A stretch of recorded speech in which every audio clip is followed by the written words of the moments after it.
Evening all, welcome to all those who are starting to join the Hangout. We'll start in about 5 minutes time.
Evening all, Hangout will start in about 3 minutes time. If you can think of any of your friends that have forgotten and may want to watch it, then feel free to sling them a text so everyone gets involved in 3 minutes. You might want a piece of paper and a pen if you want to jot any notes down too.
Okay, good evening all. It's 6 o'clock and we're going to make a start on the Additional Science Chemistry Hangout.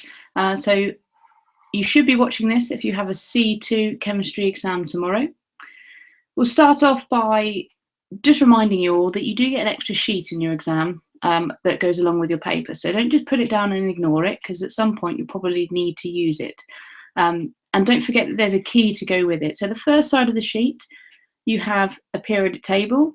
It gives you the relative atomic mass, the atomic symbol, the name, and the proton number. You should be pretty familiar with this. You may well need this at some point in your exam. So don't just guess which number's the mass number and proton number. Make sure that you use that handy key that's there next to it. We'll talk a little bit more about this later when we talk about bonding and metals and non-metals as well. But don't forget that there's also a second side to your data sheet. It's one that has the reactivity series. Now, I don't think this is going to be particularly useful for you in your C2 exam. This is more relevant for C1, but it may well come in useful. But what's really important is these ions that are here. Okay, it'll help you when you're thinking about ionic bonding, because ionic bonding contains ions. We've got positive ones here, which are mostly metals except hydrogen, and negative ones over here.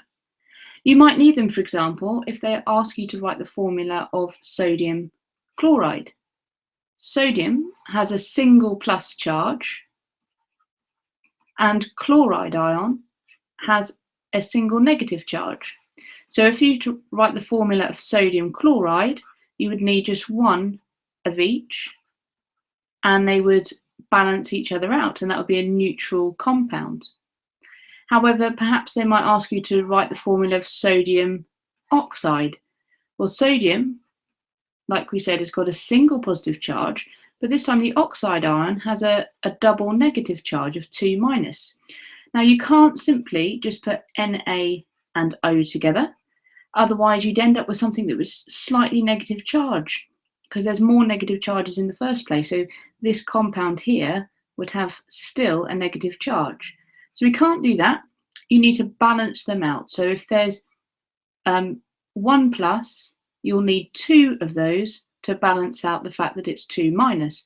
So to do that, you would do Na2O to show that you need 2 atoms of sodium bonded to 1 atom of oxygen. These ions here will also be useful for electrolysis. If they say which way will the copper go, well, you look for copper, you see it's positive, so you can remind yourself that that will go to the negative electrode without just guessing and getting things wrong. We are going to talk about as many subjects as we can today. Let's give you a brief overview of what's going to come up in your exam tomorrow. There'll be a little bit about bonding, which comes up quite heavily, so ionic, covalent, etc. Some new materials like alloys and polymers. Some chemical calculations, which for foundation tend to be formula mass and percentage mass, which I'll go through, and higher ones include empirical formula. You may well be asked on chemical analysis, so we're talking chromatography, both paper and gas chromatography. Rates of reaction and the things that affect how quickly reactions happen. Salts, neutralization and ammonia salts and salt equations. And finally, electrolysis. So we're going to try and cover as much as we can so it's fresh in your memory, ready for your exam tomorrow. So first of all, bonding. Well, there's 3 major types of bonding. First of all, if you just pick up a lump of metal on its own, for example, a lump of iron, then those atoms in there are going to be bonded together, and their type of bonding is called metallic bonding. The other one we've got is when you have a metal atom bonded to a non-metal atom, and that is where our ion sheet comes in handy, because you have an ionic bond there, because you have something that forms a positive ion, which is your metal, bonding with something that forms a negative ion. And finally, non-metals bond covalently. They share electrons. So that's the type of diagram you see where pairs of electrons are shared between atoms. Where are they on the periodic table? Well, again, no need to guess. Let's look at metals that you know about. So you probably recognize iron as a metal, copper as a metal, titanium as a metal, and that will help you realise that on the left-hand side of the periodic table, that's where we find our metals, and on the right, plus this one, hydrogen over here, are our non-metals. And there's an invisible line down the periodic table which kind of separates those two up. Let's look at the bonding in more detail then. Ionic bonding, first of all, what I want to make clear is in the exam, read the question very carefully, use a highlighter, and see whether they're asking you about the structure of a substance or about its properties, because there's lots of keywords that you should be able to use. Have a think then about what keywords you might use to describe the structure of an ionic compound. So for example, this, ions here, that's a hint that it's ionic. And what about the properties of an ionic compound? Have a think about what keywords you might use. First of all, for structure then, you want that word lattice structure. It's a regular lattice, which means it looks the same in each direction that you look at it. It's giant, and it's composed of oppositely charged ions. That's where you get your positive and negative ions from. And you also need the name of the forces that act in all directions, which are attracting those ions to each other, and they are called electrostatic forces. So we can say that they act in all directions.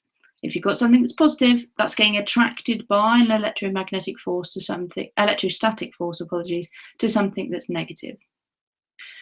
Properties then with these structures, totally different words than we need to describe the structure. So we've got things like high melting point, which I'm just going to put as MP, high boiling point. If anything has ever got a high melting point, it will always have a high boiling point as well. Conversely, if it had a low boiling point, it'd have a low melting point. So think that could be 2 marks if you write the separate things. So try and get both of those down. And one thing that's important for this exam, which may well come up, is the fact that they only conduct electricity when they are molten. And I want to stress, especially for higher, that this is because, not because they got free electrons, but because these ions here are free to move. So don't write anything about free electrons when you're talking about ionic bonding. The only reason they conduct electricity when they're molten, which means that when you heat them up and turn them into a liquid, is because the ions are free to move. Moving on then, covalent bonding. We've got 2 different types. We've got these giant covalent structures. These are quite rare. There's 3 examples that we need to discuss in more detail in just a minute. And then we've got our simple molecules. Only a few atoms of non-metals bonding together, covalent. The electrons are getting cozy. The electrons are shared. There's 3 diagrams that you might need to have a look at to recognize these covalent bonds. So example here, the dot and cross diagram, either with the lines or without the lines, showing these shared pairs of electrons. Or you need to recognize this line here as a single covalent bond. And I've seen a question like that before where they say, what does the line represent? And you just need to be aware that they are talking about the covalent bond. Let's look at them in a little bit more detail then. Again, we'll think about the structure and the properties. First of all, these simple covalent molecules. So we're talking about things like ammonia, water, carbon dioxide, oxygen, methane, all non-metals chemically bonded together via a strong covalent bond. So the structure then, think about the key words that you'd use to describe both the structure and the properties of simple covalent molecules. Now, if you are watching this a little bit later on, you can pause and then check if you got it right. If not, just have a little think and then we'll go through them together. Structure then, strong covalent bonds. That's where they've got this shared pair of electrons here the bonds are super, super strong, this covalent bond here, but they've got what's called weak intermolecular forces. Tends to come up more in higher, that one. But what that means is if I simply draw some water here, H2O, H2O, that means these bonds here, these covalent bonds where they're sharing the electrons, are super strong, but they'll have weak forces between the molecules of H2O, so weak intermolecular forces. Why is that important? Well, this phrase here that comes up in higher. This one is definitely one to remember if you're doing higher tier. Substances that consist of simple molecules have only weak forces between the molecules. That's these intermolecular forces. And it is these that are overcome, not the covalent bond, when the substance boils. Okay, key one to know, when you're boiling this substance, for example, water, it is these weak intermolecular forces that break and enable that water molecule to evaporate and boil, not these, which makes sense. You're saying you're not breaking down the molecule into hydrogen and oxygen, you're simply breaking these weak intermolecular forces. So that's a bit for higher tier there.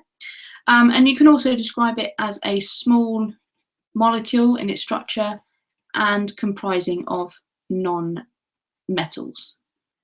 Properties then, again, we're talking about melting points, boiling points. For these ones, let's think about a lot of these are gases already at room temperature. Carbon dioxide, oxygen, methane, already gases at room temperature. So they have a low boiling point, which I'll just put as BP, and a low melting point. And because they're not charged, there's no ions in here or anything, they don't conduct electricity. So well done if you got some of those keywords down. Moving on then to giant covalent structures. See if you can name these three structures off the top of your heads. So we've got two here made out of a single element. These two are both made out of carbon, hence why there's only one colour. This one here is graphite, and this one here is diamond. And on the other side, we've got one that's made out of silicon and oxygen, and that is called silicon dioxide. You might see that as silica, it may be in the exam, but they tend to use silicon dioxide. So then that's got the two elements, silicon and oxygen, whereas these are made out of carbon. So these are quite rare. Most of the covalent bonds are simple molecules, but there's these three giant structures that you need to talk about.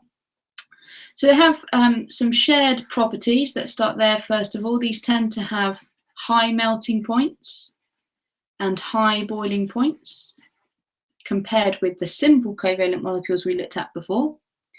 Structure, they are all giant. They are made out of atoms, not ions. So there's no charged particles here, and they've got strong covalent bonds. However, there is a little bit more detail that we need to go into. First of all, as far as structure, we need to describe graphite as being in layers. Again, that word weak intermolecular forces. So between the layers here, you could say intermolecular forces, or you could simply say weak forces of attraction, if you can't remember that, between the layers. So that's why graphite slides easily. So graphite is the stuff that's in your pencils, although we call it in English terms pencil lead, it's actually graphite in there. They slide onto your paper as you're writing because it's made up of these layers. As well, graphite here, we said it's made out of carbon, but each carbon bonds with three other carbons. So each carbon atom bonds with three other carbons. And for higher tier, you need to relate this to the fact that this conducts electricity. So as well as these shared properties, there are a few differences. First of all, this graphite here can conduct electricity. So foundation and higher, you'll need to know that. Okay, so that's a property. I'll put that as a P. But higher, you need to know that it's because one electron from each carbon atom is delocalized. So in this case, it's not about ions, it's talking about free delocalized electrons, because if each carbon, which is in group 4, so should be able to form 4 bonds, but if it only forms 3, that leaves 1 electron that is free to move around the substance and conduct electricity. Diamond, on the other hand, is a lot harder, because each carbon, this is for all tiers by the way, foundation and higher, is harder because each carbon bonds with 4 other carbons. Okay, so all of its bonds are used up. It doesn't therefore conduct electricity, and it is a very strong, hard substance. Again, silicon dioxide, high melting point, high boiling point is properties. You could talk about it being a giant structure comprised of silicon and oxygen, and it's very similar to the structure of sand. In fact, it pretty much is sand. Moving on then to our final bit of bonding, metallic bonding. So that's like saying, well, if I pick up this bit of metal, all that's going to be in there is metal atoms. So let's assume this is gold. We are going to have a regular arrangement of metal atoms all in a row. We'll talk about it in a bit more detail later, but pure metals, therefore, the layers of atoms can slide quite easily, and that makes them quite soft. You'll need to recognise them in diagrams such as this. Again, this tends to come up in higher, that's why it's in bold over here.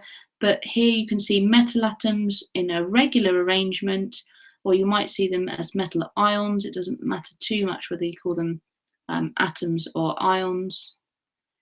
But here it's showing the positive centre surrounded by a sea of delocalised electrons. And what that means is that metals have a high melting point, a high boiling point, and because of this sea of delocalized electrons, they can also conduct heat and electricity.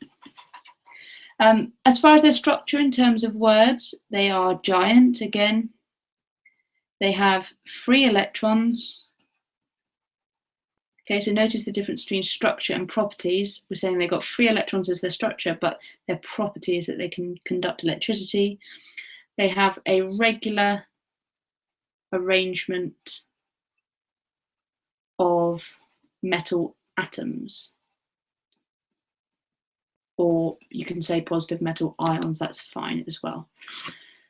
So that's the summary of bonding so far. So hopefully you know most of that already, but you just get a quick recap then of metallic, giant covalent, simple covalent, and ionic bonding. Moving on now, we're going to talk about new materials.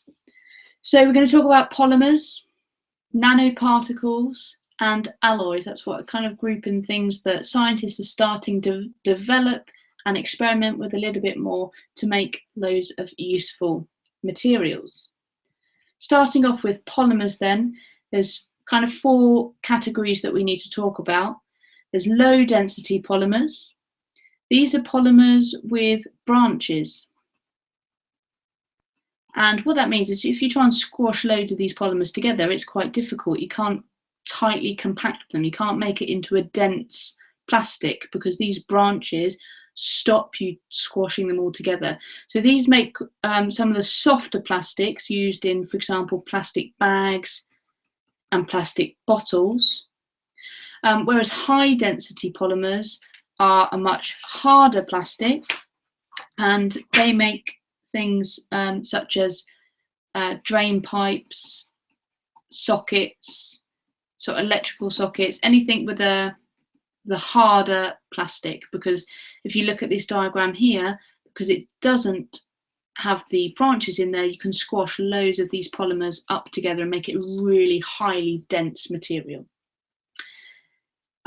Why can we make some with branches and some without branches, and high density and low density? Well, in summary, really all you need to know is that different conditions help you to make different polymers. So they don't go into too much detail, but just be aware that if you change the temperature, change the pressure, you can make slightly different molecules, slightly different polymers for different purposes. Which diagram then shows a thermosetting polymer and which shows a thermo-softening polymer? Well, have a think about if you can recognise which one's which. Thermo meaning heat, softening obviously meaning softening. So thermo-softening polymers are ones that soften when you heat. So for example, a gum shield, if you've ever bought one from a shop, some of them you can heat up with hot water, they soften and you can remold them. That's a thermo-softening polymer or plastic. And this one is represented by this diagram here. There's no links between the polymers, there's just weak forces of attraction between the polymers that when you melt it, it will soften. On the other hand, thermosetting polymer, they stay set in place in response to heat. So if you heat these up, they don't melt and they can't be reshaped. So these got a much higher melting point, and it's to do with these cross links between the polymers, which at foundation and higher, you'll need to recognize these two lines here as cross links. The next material we'll talk about then is nanoparticles.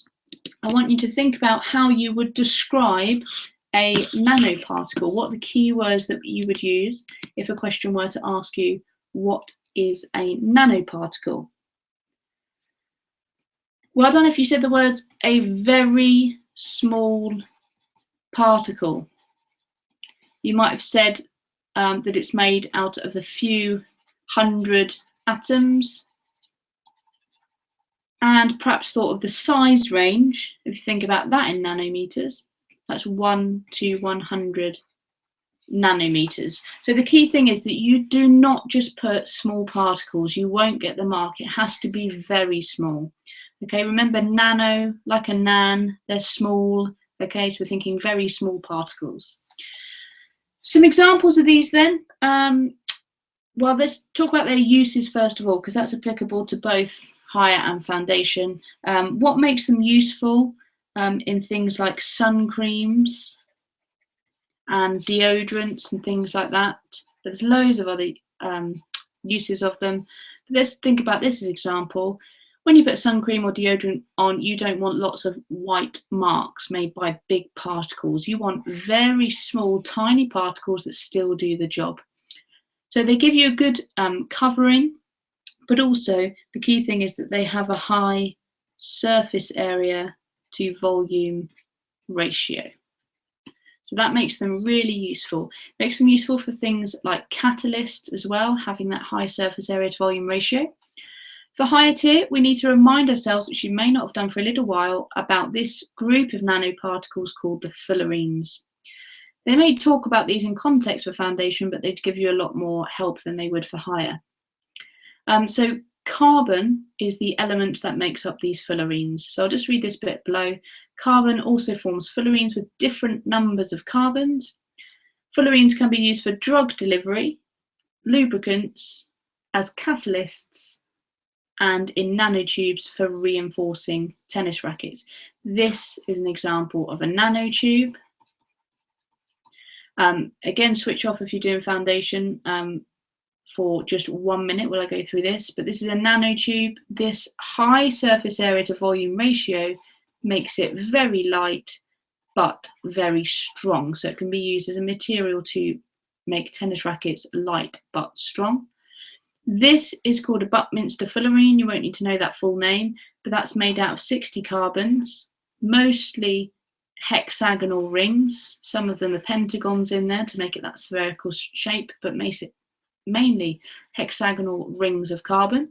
We can see perhaps then if this was such a tiny, tiny particle, because it's a nanoparticle, we could use it to put drugs inside there like a little cage, and then that could be delivered to a certain place in the body.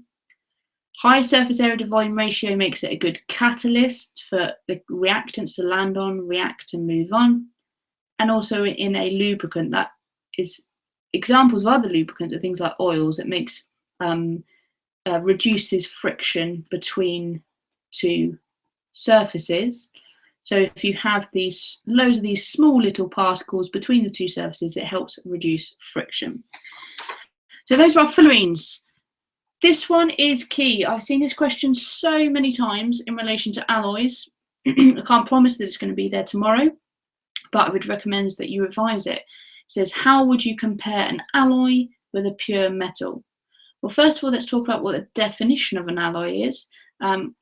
It's normally, you'll be fine with just saying a mixture of metals. It can be a metal and a non-metal. For example, steel is an alloy of iron and carbon, but that should suffice for most cases.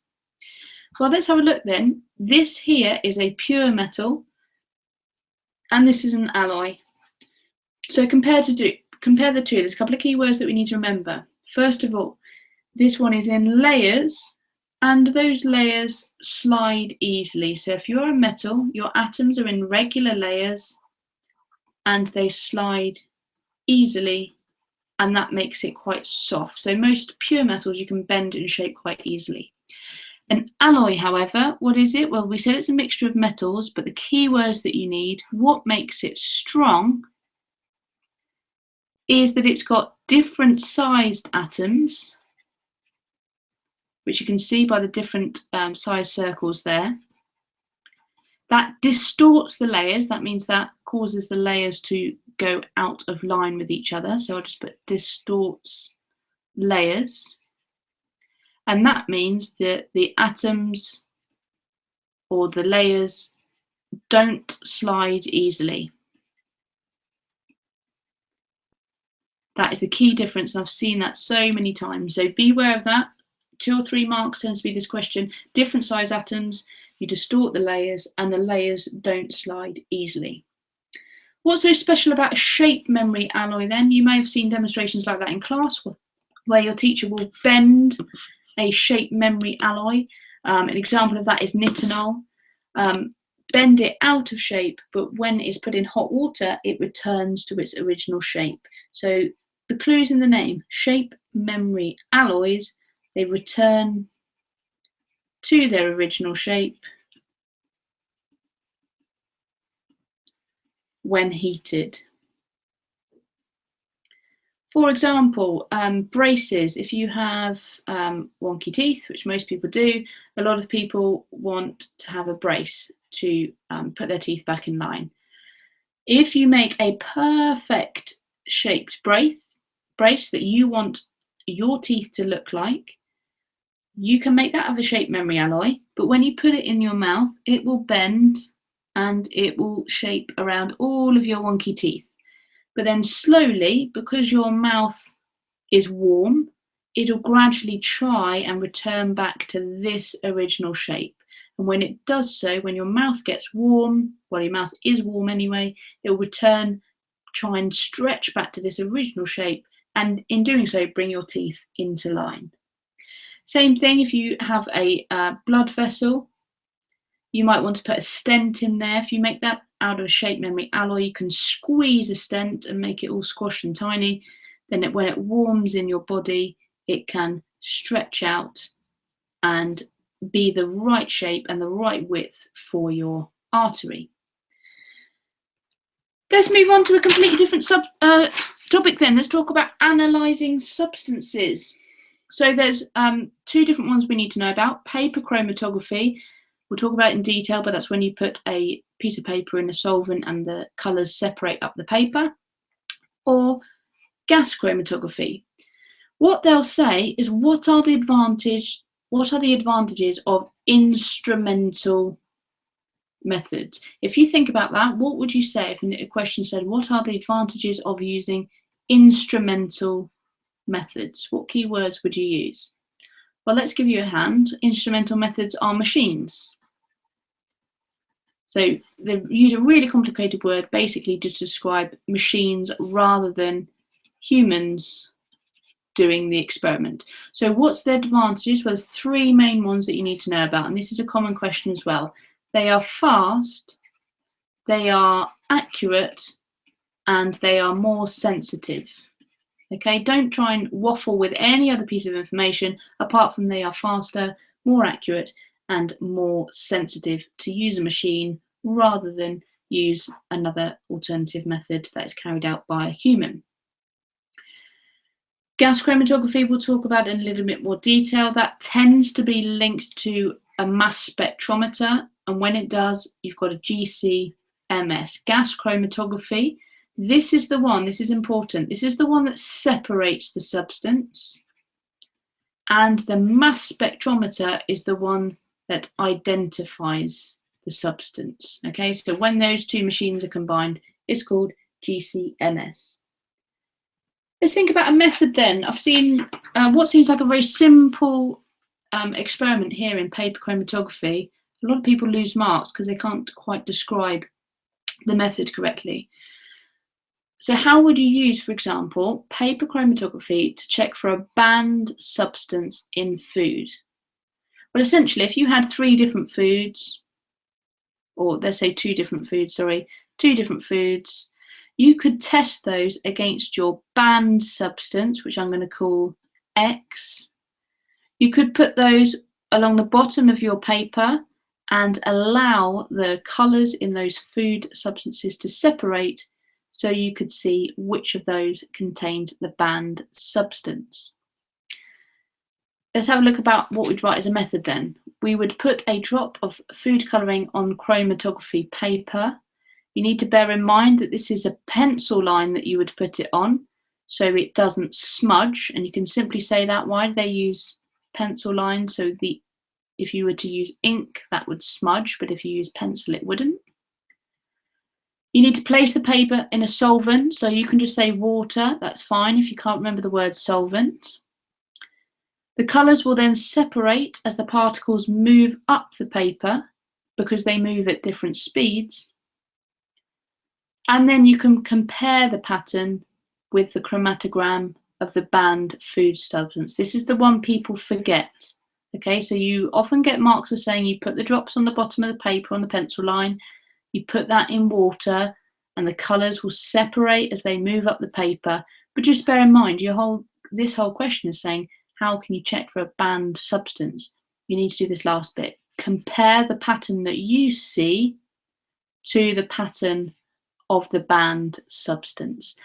Often in the exam, I'll just draw it in the top left here, you will see a banned substance with just lines because they don't print in colour in the exam. And then you perhaps have your substances A and B, and they would have separated up the paper, and you can see which one contains the banned substance. Now, not necessarily all of the lines will always match, because it might just contain this substance and other things as well. So you could have a situation where A absolutely matches X and it's exactly the same thing, or you might have an extra line in there just confusing things, but just have a look across and see where the lines match up. Gas chromatography then. If you want to do things faster, in a more accurate way, in a more sensitive way, you would use gas chromatography linked with mass spectrometry. So with gas chromatography, it's called gas chromatography because you use a gas to push your substance through. So this will be something that's inert, which means unreactive. So it's often used something like nitrogen. They might say in the exam, why is nitrogen gas used? You need to get across the idea that it is unreactive, so it's not going to react with a sample and affect the results. This region here would be where, you don't need to know the name, but that's where you put your sample. So an example, it could be if you wanted to test some sports people to see if they were using a banned drug or a banned substance, you might want to put your urine sample or your blood sample on the gas chromatography machine. The gas would then push that through a solid column, and when the different molecules came out or different compounds came out, like A and B, they would show on a computer. So this here is a solid column in the middle. The gas, if you're asked to explain it, the gas pushes the sample through. And because you'd have different size molecules in the sample, for example, you might have some water in there, maybe some methane in there, which will be CH4. Different size molecules here will interact with the column in different ways, and therefore they come out at different times. So I'll just put on here that the particles interact with the solid column or solid tube in the middle of the GC machine. So your computer reading might look something like this below. It can tell you a couple of things in these green boxes. It could tell you how many compounds are in the sample. You simply count the peaks that you've got. So here we'd have 1, 2, 3, 4, 5, 6 different compounds. And it will tell you which one is most abundant. So the higher the peak, the more abundant, which means the most of the compound there is. Next thing that you might want to know about is the retention time. Okay, so that's how long it's in the machine. So you see times along the bottom.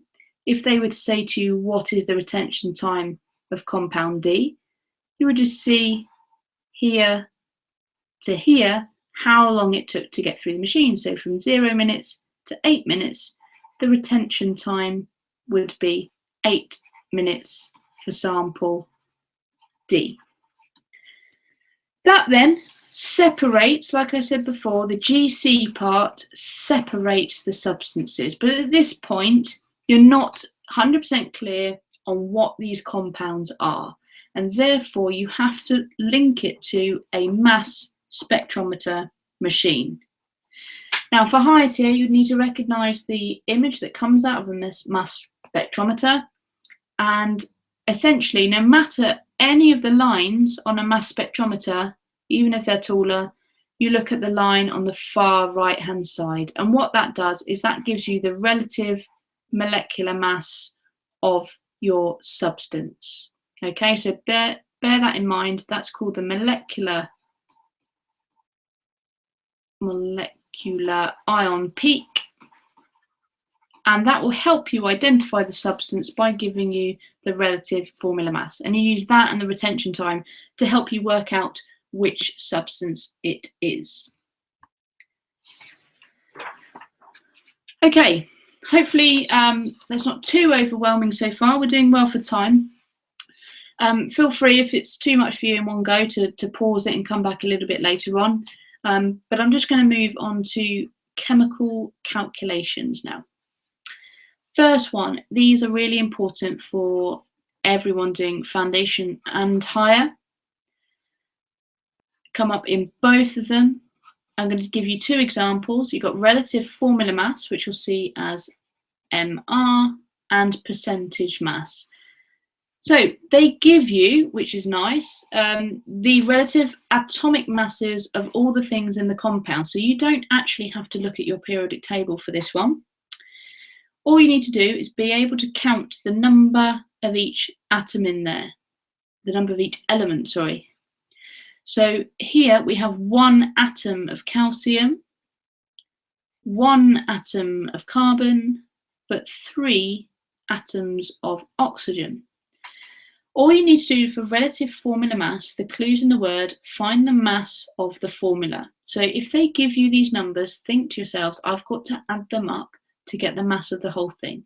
So calcium is 40, which is straight off the periodic table, but they give them to you anyway, plus carbon, which has a relative atomic mass of 12, plus 3 lots of the relative atomic mass of oxygen.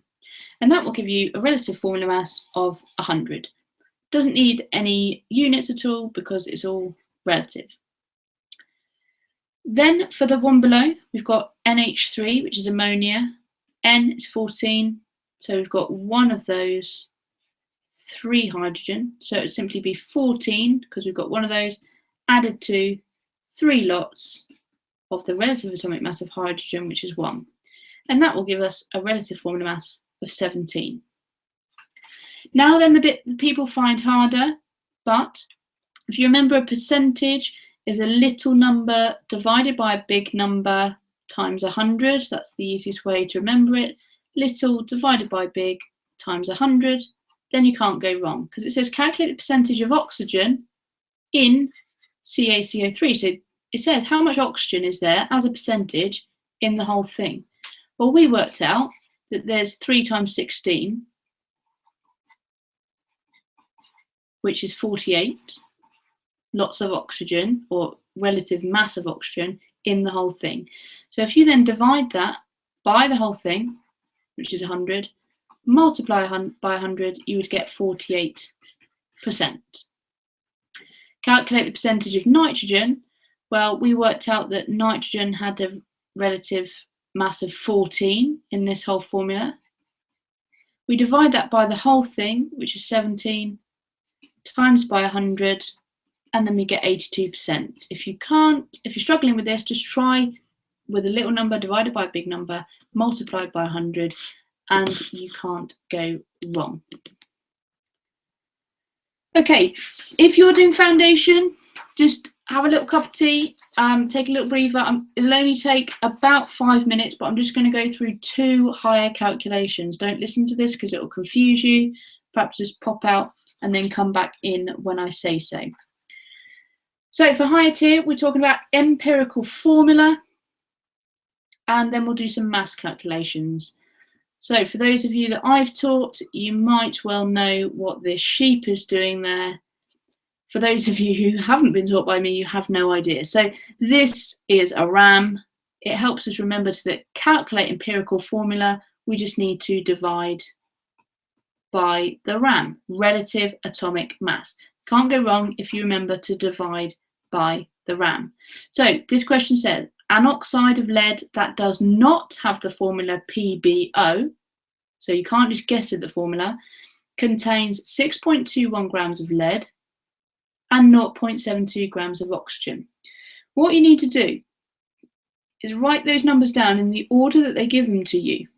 So you've got 6.21 for lead, and I always put it under the title of lead so you don't remember. So don't forget, sorry. And then oxygen.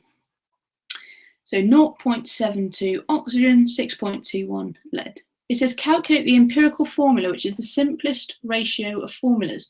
Now, the reason we have to do this is because it is not necessarily this, because lead can form several different ions. It can form 2+, 3+, because it's a transition metal. So sometimes the formula might be this, other times it might be different.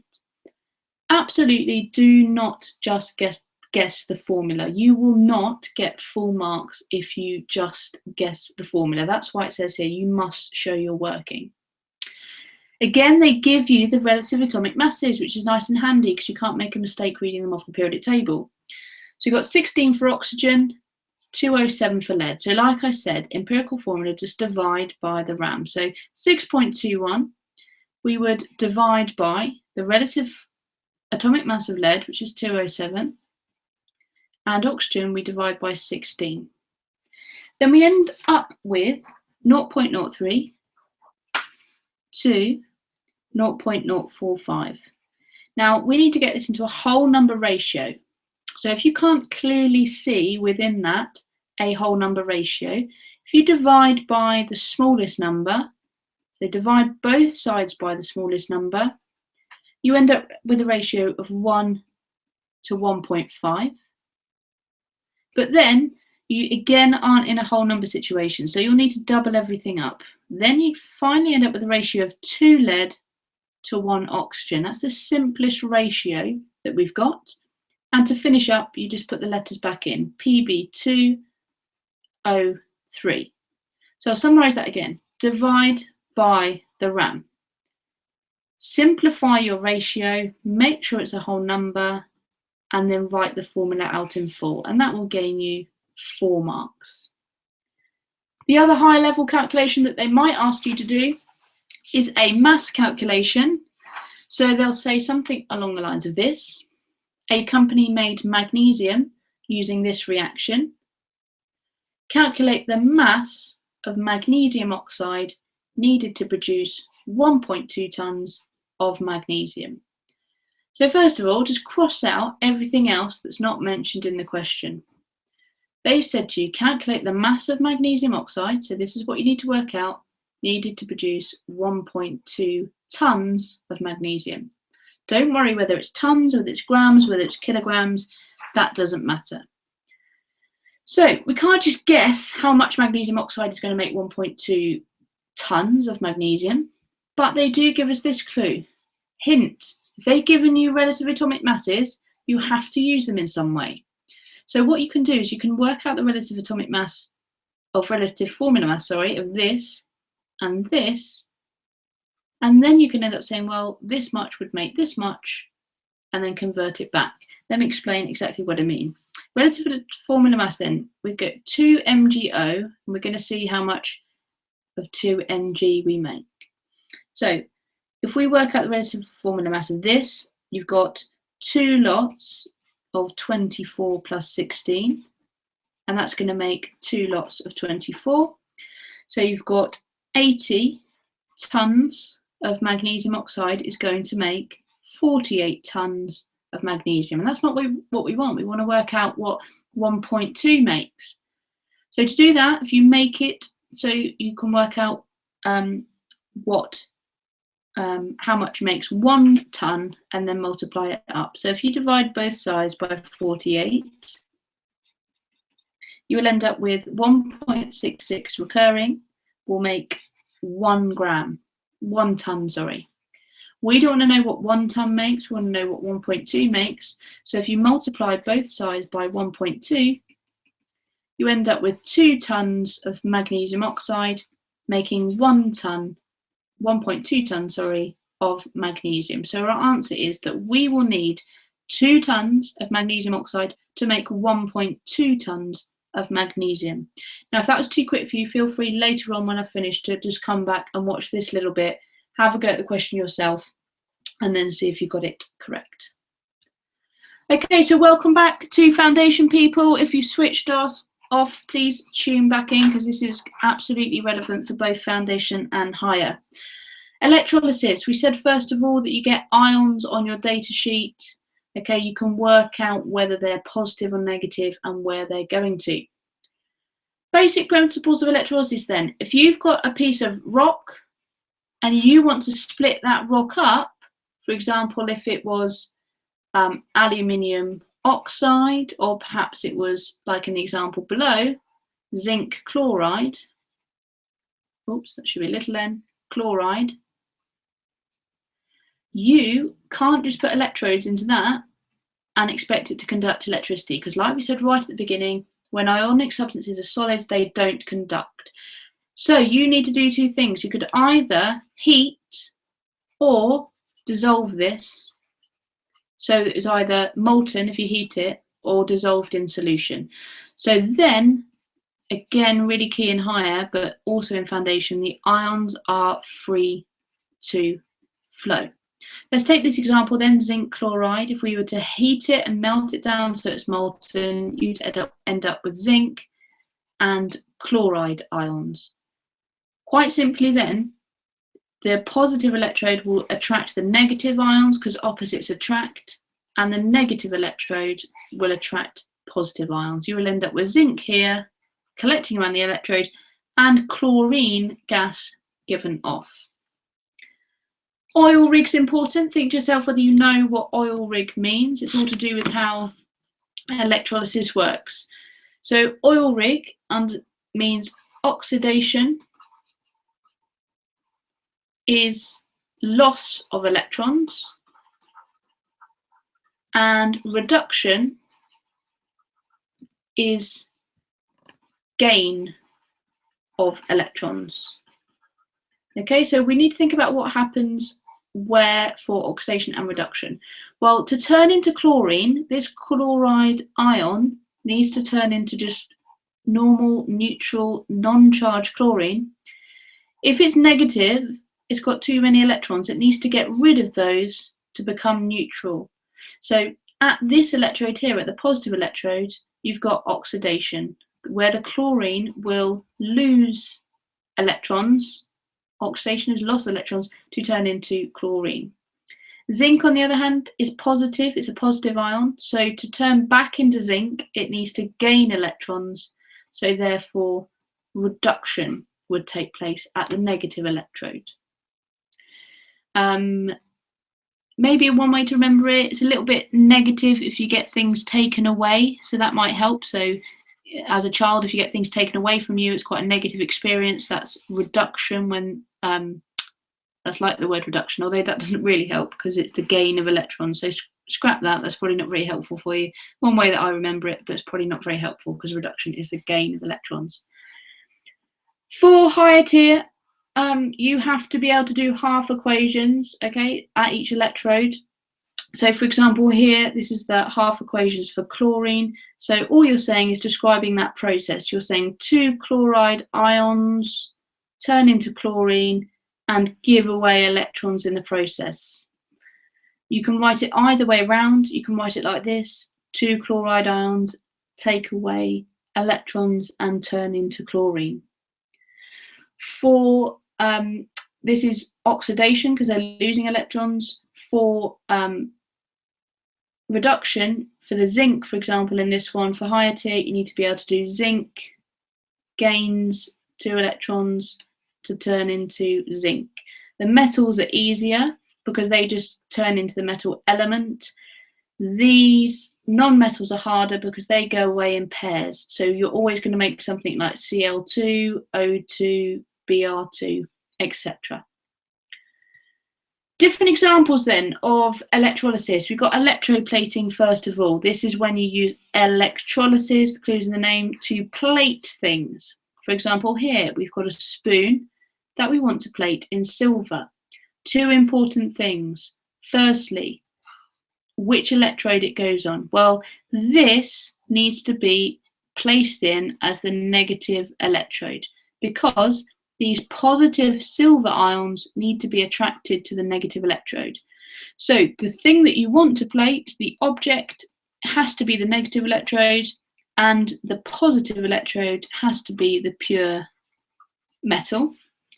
Secondly, the liquid in the solution, which we call the electrolyte, which you'll need to know, has to contain the same metal ion that you want to plate with.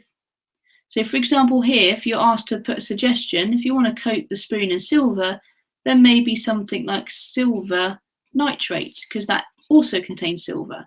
You would not want to use copper nitrate or copper sulfate because that copper would then coat the spoon and it wouldn't work.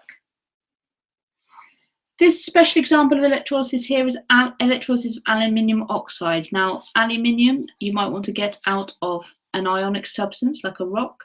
You might want the aluminium out of there, and to do that you have to heat it. But the trouble is, aluminium has a very high melting point. So when you heat it, you also dissolve it in something. Think about whether you can remember what you dissolve that aluminium oxide in. Well done if you remember that it was cryolite. Okay, so you dissolve it in cryolite, and what that does is it lowers the melting point of everything, and it lowers the cost and lowers the energy. So we got in here aluminium oxide dissolved in cryolite, which it says here, solution of aluminium oxide in cryolite. But everything looks a bit different.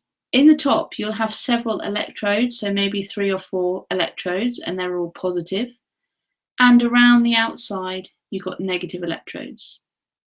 Let's think about what's going to collect where. You've got aluminium ions in there, and because they're positive, they will be attracted to the negative electrode, which is around the bottom, and there'll be a little tap that allows you to take off that aluminium. And for the oxygen, the oxide ions in there, they will go to the electrode, so you will have oxygen given off. However, one key thing that comes up really commonly is the idea that these electrodes are made out of graphite or carbon, because graphite is carbon. And what happens was these gradually wear away and have to be replaced because the oxygen reacts with the carbon and you end up with carbon dioxide given off. Really common question, why do the electrodes have to be replaced?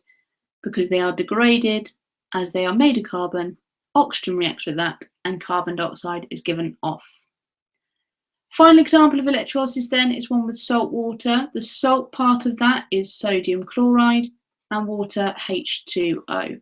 When these are dissolved together, you have several ions in there. You've got sodium ions, chloride ions, hydrogen ions, and hydroxide ions from the water. So water breaks down into hydroxide and hydrogen ions. Standard setup, positive electrode, negative electrode. But the trouble is, the negative ions, there are two of them. So which one is going to go to the electrode? Well, here you've got chloride ions that are negative. They will go to the positive electrode, and chlorine gas is given off. You've got hydrogen, which goes to the negative electrode, and hydrogen gas is given off. Note that they go off in pairs like this. Then what's left in solution is sodium hydroxide, which reacts together and forms this new compound, sodium hydroxide.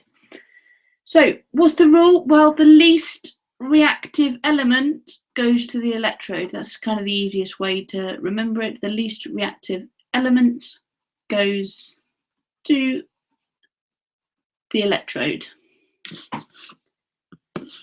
And the final thing you need to know about this is the uses of them. This one's a bit weird. Who knew that chlorine was made to use plastics? So PVC is a plastic.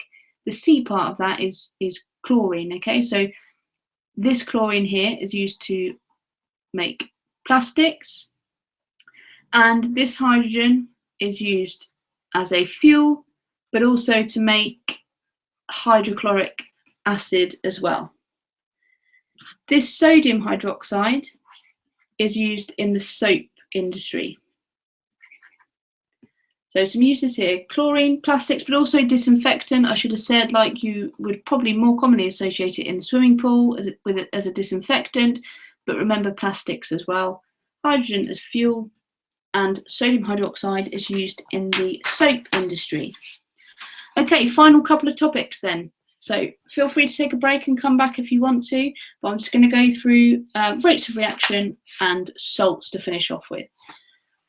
Rate of reaction then. Collision theory. Particles are colliding with each other all of the time. However, only if they have a certain amount of energy will a reaction actually happen. Can you think about what that's called? Well done if you thought it was the activation energy. Okay, so if particles have the activation energy, they will react. However, they're colliding all the time. There's a few ways that we can measure this rate of reaction, which is how quickly they happen. So you can either look at the reactants or the products. So you could either look at how quickly these are reacting and getting used up, or how quickly these are made. This graph, for example, shows the amount of product and the progress of the reaction. So you might have something that looks a little bit like this, and then the reaction stopping. There will come a limit. You can't continually produce product. At some point, the reaction will stop. So when it starts to go flat, the reaction has stopped. You can have a faster reaction though, when more product is made. So they might ask you to draw that on the graph. Don't forget it has to stop at the same height on the graph. You can't make more product, you can just make it faster, or maybe at a slower rate of reaction. There's a few things that can change the rate of reaction. They are concentration, pressure, temperature, and surface area. And I want you to use the key phrases for each of them. So if they say, how does concentration affect the rate of reaction, or pressure, or temperature, or surface area, think to yourself that it increases the frequency of collisions. Do not say more collisions. You won't get the mark. Unfortunately, you do have to say it in that phrasing. It increases the frequency of collisions. So if you were to say concentration, you say concentration increases the rate of reaction because it increases the frequency of collisions. A couple of other things for temperature though, in addition to that, is that more particles have the activation energy. This can be 3-4 marks sometimes, because you've got a little bit more to write. I'll just write that as AE, but it's down here. More particles have the activation energy, and the particles have more energy and move around faster. So if you heat something up, the particles gain energy and moving faster. More of them have this activation energy, and therefore also you're increasing the frequency of collisions. Final thing then that can increase the rate of reaction is a catalyst that we've got down below here. The catalyst will provide an alternative pathway with a lower activation energy. Okay, so very simply put, it speeds up reactions. Especially if you're going into triple, you need to be describing this as an alternative pathway with a lower activation energy. Okay, just before I move on, just had a question about the electrodes. It says, do we need to refer to the electrodes as anode and cathode? I would really err away against that, unless you're absolutely sure what's the anode and what's the cathode. I would suggest that you just stick to saying positive electrode and negative electrode, because you will get marks for saying positive and negative electrode. So why run the risk of saying anode just in case it's not the right one? So I'd say with a simpler language for C2, using the words positive and negative electrode. Okay, very quickly then, reversible reactions. The reversible reactions is denoted by that symbol there, where you've got the reactants on the left and products. But some reactants can turn into products, and then the products turn back into reactants. Couple of things then. If a reaction in a reversible reaction is endothermic in one direction, it will be exothermic in the other. The example they give you in the book is hydrated copper sulfate. This is in your spec as well, so maybe worth looking at. If you heat that and break it down, that will turn into anhydrous copper sulfate, which is dried, and water is given off. Now, this is blue. If you heat it up and break it down in the thermal decomposition reaction, you will end up with a white powder and water. In the reverse, if you wanted to make this blue stuff again, if you add drops of water to the white powder, this is a reversible reaction, in fact, and you can make the blue powder again. Endothermic then, in thermal decomposition reactions, takes in heat to break down substances. So that means takes in heat. Okay, so if you've got something where you're not reacting it with anything else like this, you're just breaking it down, that would be endothermic. Exothermic gives out heat. Some everyday uses then, this, for example, a self-heating cup. Okay, combustion is an example of an exothermic where you give out heat. Endothermic, the key one, that takes in heat. So something like a sports injury pack. If you injure yourself and your muscle gets really warm and hot, you can put an endothermic reaction pack on there. It will take out the heat from your body and cool it down. Right, you'll be pleased to know then we're on the final topic about salts. Let's start off with this basic reaction, which is neutralization. If you react an acid with a base, which is anything that reacts with an acid, to make a salt plus water, this is your clue that it's neutralization. If you're producing water, that's a neutral reaction. A soluble base, so one that you'd find in a liquid that can dissolve, is called an alkali. So there's two bases that you can have. You can either react a powder with an acid, and that's insoluble, or you can react another liquid with an acid. This one is insoluble, and it's just an insoluble base. This one would be our soluble base, or alkali. So quite simply, what makes an acid an acid? Well, in an acid, you have H+ ions, or hydrogen ions. And in a base, you have hydroxide ions, which are OH-. And what's simply reacting is you're making a salt, which we'll talk about in a minute, but very simply, if we write it in its simplest form, neutralization is saying, well, you've got your hydrogen ions from your acid reacting with your hydroxide ions to create water. So that's our simple equation for our neutralization reaction. These salts then, we'll talk about in a bit more detail now, because there's different names for them. If you use a sulfuric acid, you make a sulfate. A nitric acid makes nitrates, and a hydrochloric acid makes chlorides. Here are some simple reactions that are going to make salts. See if you can think about what these would make. This is simply a metal and nitric acid. So that would make a salt, which would be our magnesium nitrate plus hydrogen gas. These two, however, these hydroxides and oxides will make, this time, magnesium chloride, because we're using hydrochloric acid,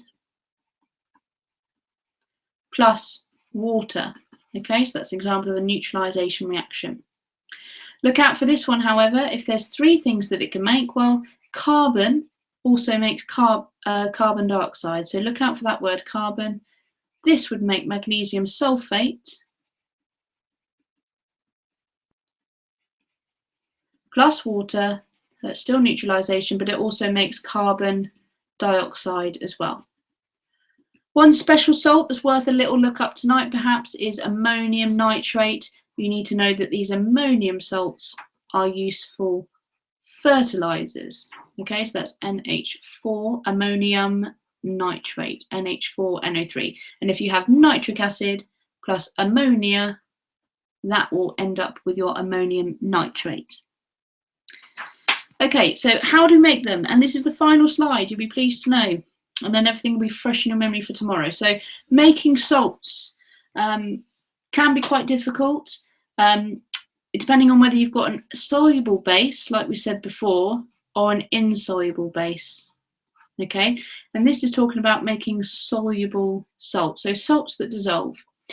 Well, if you have a soluble base, that means you've got an alkali, which is our liquid, because that's our soluble base, and we've got an acid. And what you need to do is add the alkali to the acid, drop by drop. So if you're doing triple, you might be more familiar with a titration that you can describe it with. You add it drop by drop with an indicator. And then when it goes neutral, you know that you've made all your salt. Okay, so add it drop by drop and stop when neutral, because it's a neutralization reaction, you've made all your salt. Then you know now how much alkali to add to the acid, so you can do a fresh batch. Say, for example, it took 20 mils of alkali to react with 20 mils of acid. You could then do a fresh batch, put that in your evaporating dish with your 20 mils of alkali, 20 mils of acid, and you can do the process called crystallization. In that process, you would put your evaporating dish on a tripod, you would heat it up. They'll give you clues on the exam because they'll talk about copper sulfate crystals, for example, or any sort of salt crystals. If they're talking about crystals, there's your massive hint that you're going to make crystals here, so crystallization. The other one then, if you had a powder, so if you had a chemical pot with a powder in, something like copper oxide maybe, that doesn't dissolve, so that's always a solid. You just need to do one extra step. You need to add that to your acid in excess, so add to the acid in excess, that means keep adding till no more reacts.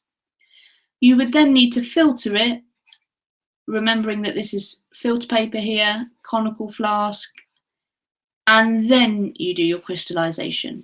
Okay, so very similar approach, but if you start with a powder, you have to add it in excess, filter it, and then do crystallization.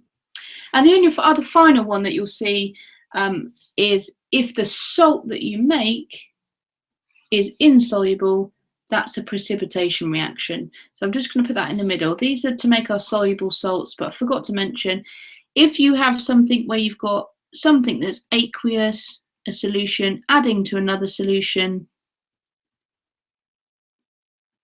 and if you make something that's solid plus something that's aqueous, this is a precipitation reaction. So this is when you make yourself an insoluble salt like this, and you know of that because it is solid. So this is sort of rarely comes up, but it may well do if you're saying I'm putting two solutions together, I'm making a solid. What type of reaction is that? Now, ladies and gents, that draws me to the end of quite a long session on C2. So we've just gone just over the hour mark. If you have any further questions, feel free to post them on Frog, or feel free, if you watch this a little bit later, to post them on the video comments under YouTube. First of all, I'd just quickly like to say before I leave is you should be very proud of all the revision that you've already done. The purpose of this was just to give you a refresh and make sure everything is fresh in your mind, ready for tomorrow. Don't stay up late. Make sure you get a good night's sleep and a good breakfast tomorrow so that you're fully prepared for the exam, and just have a go at every question and just do your best. Okay, best of luck for tomorrow. I'll just stay on to see if there are any further questions, and then if not, all the best.